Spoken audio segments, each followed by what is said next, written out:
and welcome to ShareSync Talks. Today we've got a very special guest for you. He is based in Manchester. We first met back in 2018 and I've followed Liam Heeley's journey since then, so a long time now.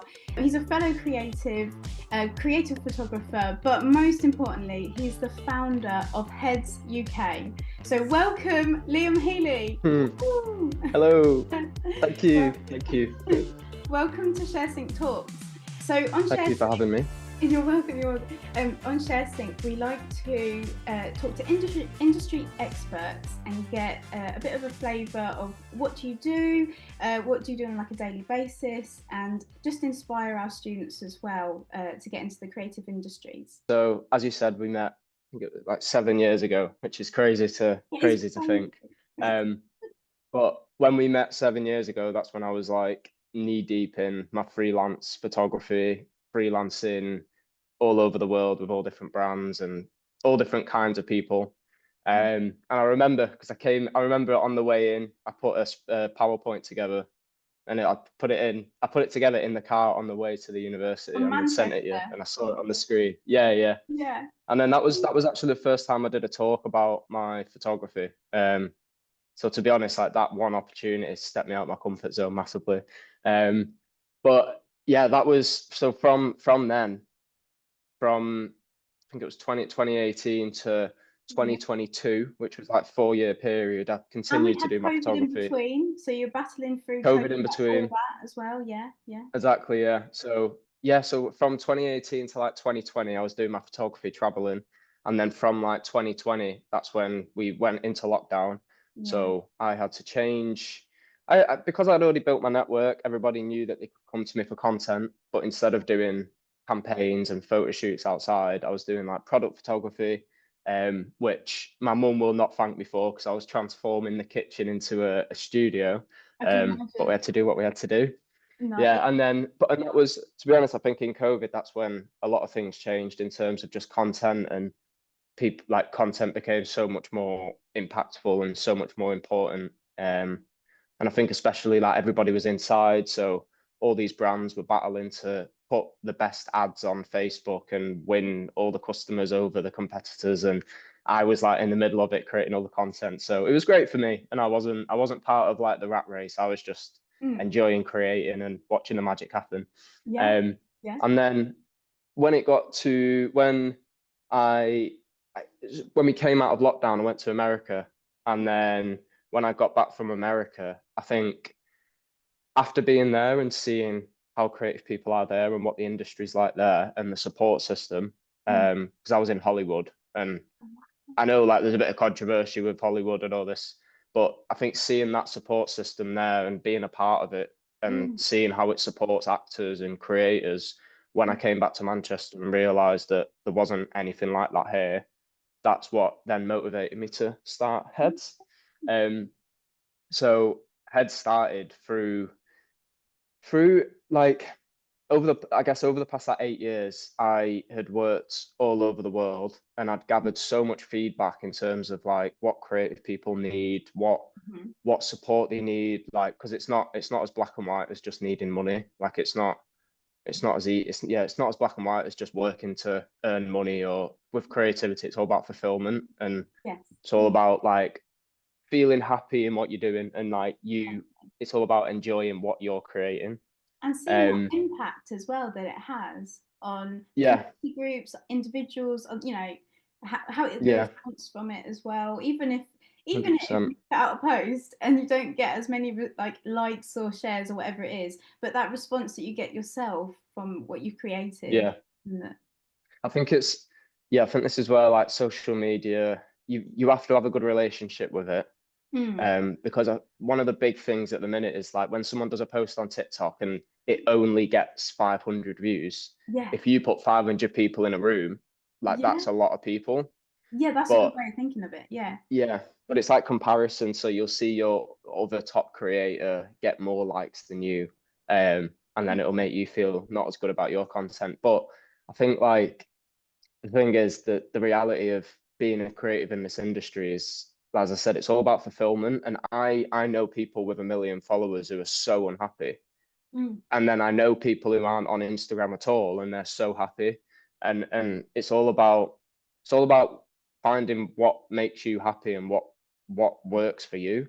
Yeah. And I think the quicker you can like break down these barriers of like wanting to be famous or wanting to be an influencer or wanting to have a blue tick, the quicker you can like break that down and learn about the actual reality of it, Yes. the quicker you'll be able to like enjoy what you're doing, I think.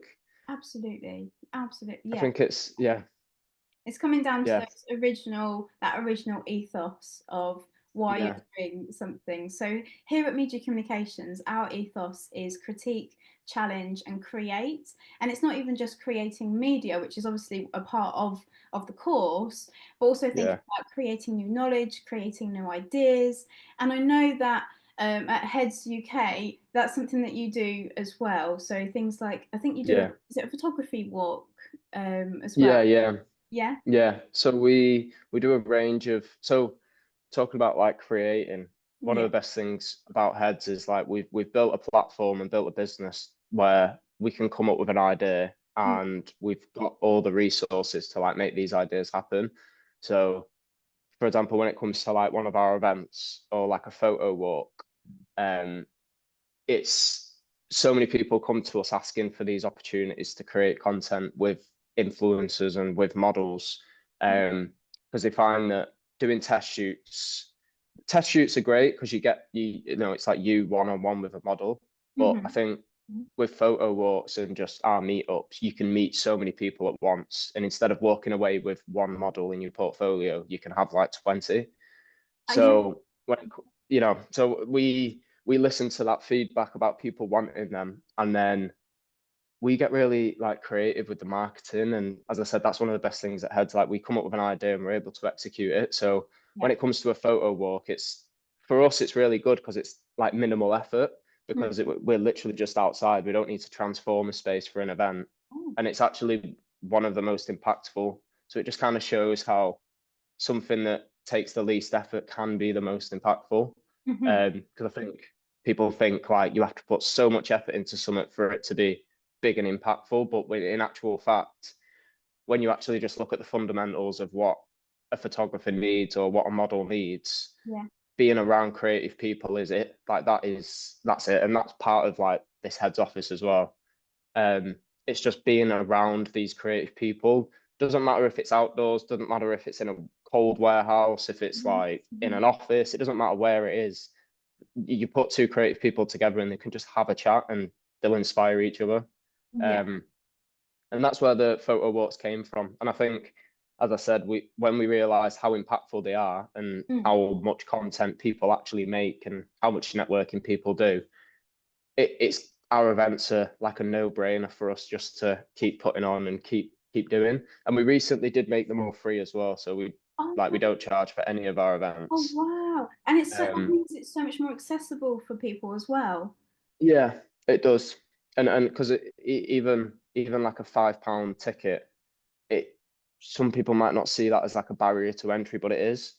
Like I've I'm a creative. I've had times where I've got £1 in my bank and there's something I want to do, but I can't go. So Mm. it's every decision we make at Heads and every decision that me and Molly make, we just try to make the decision that we'd make as a creative, basically. So then we're basically making sure everything we're saying, every decision we make is one that the community would make. Um, but making the events free, it what that meant for Heads is it meant that the business side of it, we basically just had to put our foot down a little bit more to make sure that we've got that income coming in for the business. Yeah. So then we don't need to earn from events, but we enjoy doing that. And the harder we work on the business, the more opportunities we get for all the creative people. So it's Absolutely. like a just a win-win. Yeah, absolutely. And do you see that impact, for example, on these photography walks? Do you see that impact in the members who come along, or the participants perhaps? Not only do they create really cool media and content, but just talking to each other, and then afterwards, do they feel a bit more uplifted? Or say if they've come along and they've had a bit of a bad day, yeah. Do you see that Yeah, impact that yeah, you're creating? 100%. Yeah. Yeah. So we like just some examples. So like over the past 2 years, we've seen people come into our community at the start, and we still know them now, and they still come to our events now, and they're completely different people. As an example, we did one music event, and there was a girl that she's been coming to our events for about 2 years, but she's really quiet, really shy. Oh, And this event was a music event, and it was an open mic, so anybody could get up and sing. wow. And at the end, she was the most nervous person I knew, and she got up and sang Christine Aguilera, Oh my God. like The a hard cappella, part. no backing track. Yeah. Yeah, no backing track. Just did it. And like for me and Molly, we've seen these people from the start, and the Yeah. fact that, especially a song like that, like she just came, and there was no like hesitation or anything from her. She just got up and did it, and then yeah, just felt amazing about it. And we did we deliver and develop courses as well, so like all kinds of creative courses. Oh, And wow. we just delivered 2 courses in Manchester, and we met some of the parents yesterday, and some of the parents said that basically their daughter's now coming home and actually speaking to them. So Oh, amazing. beforehand, Oh, like there was nothing for them to be excited about. They didn't find the passion, they didn't know what they wanted to do. But now, like, they come home and they yeah. said the mum told us that they actually communicate, and Oh, that's so these are the good. things, these are the impacts that you Yeah. don't even think about, like, because And it's so valuable as well, that family time yeah, as well. Yeah. it is. But you only see, for example, the way we're talking now, I only see this version of you, and you only see this version of me. But Yeah. there's a whole other version that people don't see behind closed doors. Yeah. And when we get feedback from parents or feedback from the creatives about them behind closed doors, and we hear these things, it's like the most magical thing in the world. Because I think, in the social media world, when you start to feel a bit down, or you get an Yeah. imposter syndrome or whatever it is, it's so hard to get out of that rut, and everybody knows it is. Absolutely. So the impact these events have, and it's just Mm. conversations, because Yeah. people come to our events, and they have like a 30-second conversation with someone, Mhm. and they walk away from that conversation and feel like they've just answered all the questions.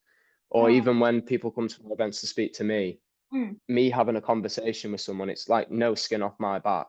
Mm. But the impact it has of me like influencing and inspiring someone, it's such a big impact. And Absolutely. that's also one of the big motivators with heads, because I know that such a small amount of my time can go such a long way for someone. And Yeah.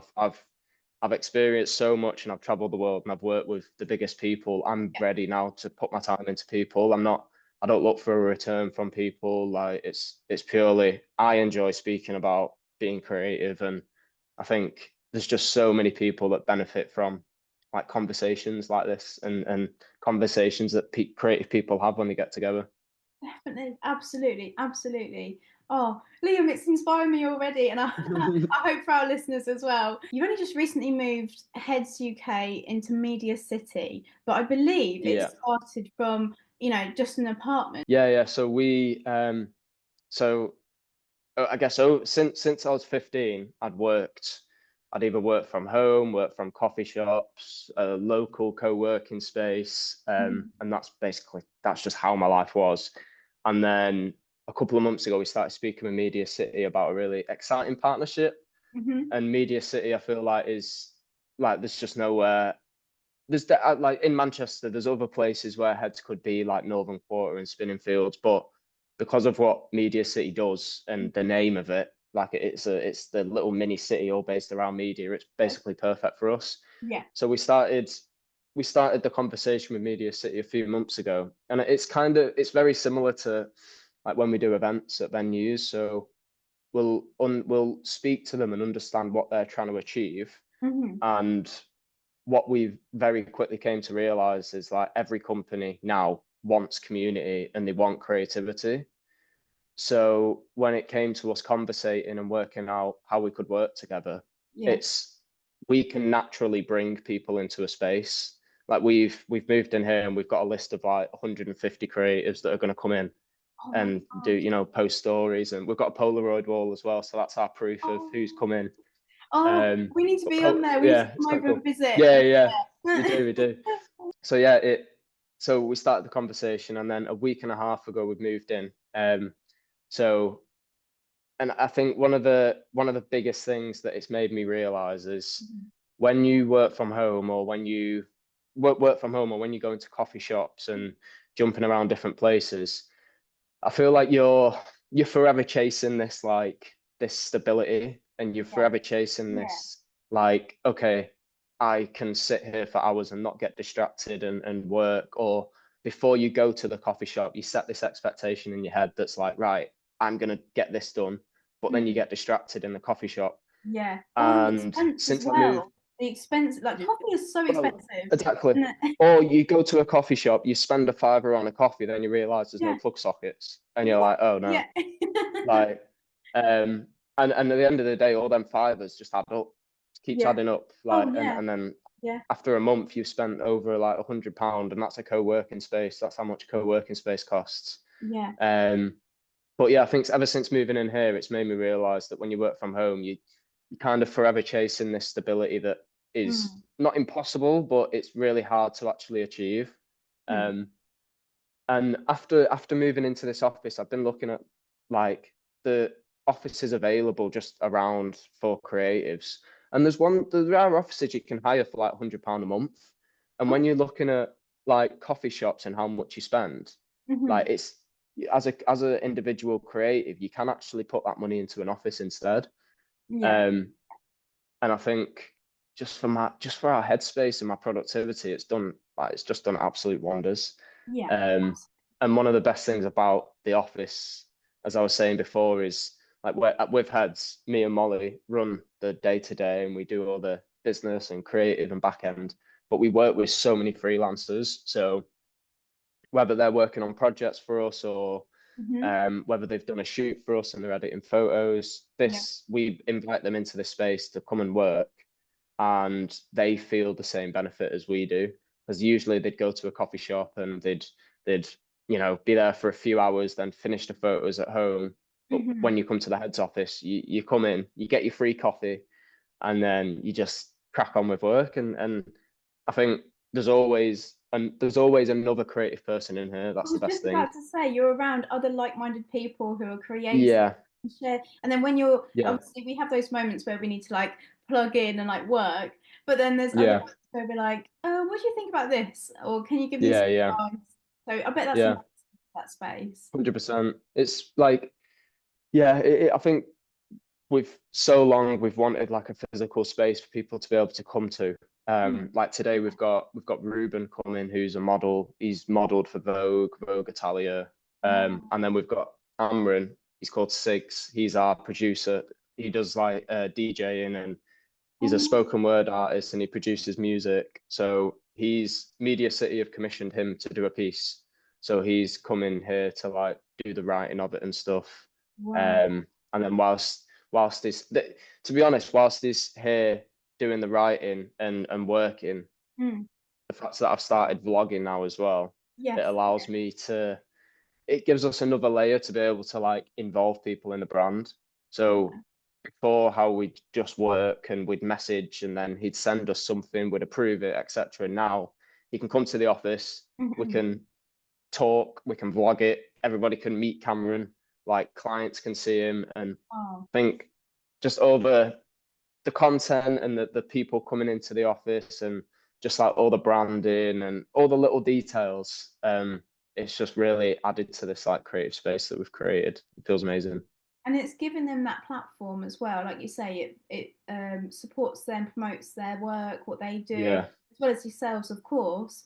But it then yeah, showcases that collaborative element, which is lovely.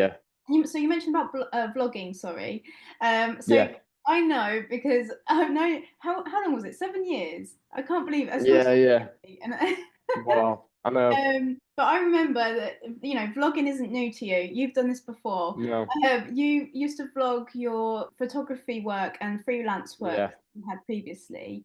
So I yeah, wanted yeah. to ask you two things on that. Was what how has like the vlogging game changed since then? Mm, Thinking about how TikTok's come along and yeah, via media. but also just a bit of background on, you know, where you started with your vlogging or Yeah, yeah, freelance and the importance of behind the scenes, because that's what I'm trying to get yeah, with our students to capture yeah, yeah. the journey. Yeah. So YouTube's how I actually started. Like the first piece of content I ever made was a YouTube video, sat in my mum's living room. I think I was reviewing some jeans or something that I got sent, some jeans or a hat. Yeah. Um, and that's how I started. That's where my personal brand started. And I think I started doing that because I needed to find something that I could just do repeatedly. Hmm. And when I found out that I've got because having the confidence to speak on camera, it's something that I don't think about it Yeah. because I just do it. But Yeah. I know that's like the biggest block for some people. I know. Um, and that's like one of the hardest things to like get over, I think. And it's Or when that the as soon as microphone you're goes over, on, or the record, you yeah, see that record light, like it exactly. gets me So I as think, well. yeah, as soon as you're over that barrier of Yeah. being scared to talk on camera, I Mm. think it becomes a lot easier to be able to create for any platform. Yeah. But when I found that I could talk on camera, that's when I basically capitalized on that, and as you said, all like the freelance jobs that I could vlog, I'd always bring someone along and vlog it. But it's quite difficult to vlogging's quite difficult because you've got to when you're on a job anyway, you've got to focus on creating and doing the job, and then you've got to focus on speaking to the camera as well and creating that story. Um, but the reason I started was to start my personal brand, and then about a week and a half ago, I decided to start vlogging again. Mainly because I'm in the office and we can showcase Yeah. everything we do here. But I Yeah. think vlogging's changed so much now, and I think it's changed in a way that I don't think there's as many people vlogging anymore, Mm. but people do really want to see the behind the scenes of Yeah. running a business. Absolutely. And I think like even me right now, I've got my GoPro set up here. I take a lot of inspiration from people like Gary V, because it's all when it comes to creating content, it's all about you've got to do it in ways that don't stress you out and ways that work for you. Yes. For example, one way that I've found it works for me is when I'm speaking directly to the camera, I get a bit nervous. But when I've got the camera set up indirectly and I'm having a conversation and recording myself, I find it a lot easier to speak and a lot easier to be received on camera. And you notice with a lot of big vloggers, they don't actually look at the camera when they're doing meetings. They do the meeting and record separately and then take clips out. Yeah. Um, so and this is how I've basically found a way to show the real behind the scenes of what we do. Mm. And I think yeah, and this is all based off feedback because people have said to me, I'd love to watch you in a meeting, or I'd love to see you do this or see you do that, but it's See so what hard for actually me to goes just on, like show. see how Yeah, exactly. how you navigate that meeting and how you work. Exactly, yeah. Yeah. Yeah. Or even like before our events, like obviously Mm. people come to our events, but they don't Yeah. see the setup. But now I've started showing the setup, it adds like another layer to just the documentation.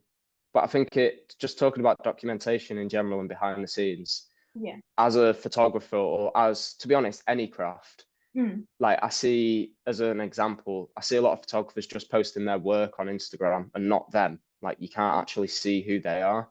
Need that But one personality. benefit I've had, yeah, exactly. So Yeah. one reason I think I've been booked so much is because I've shown myself.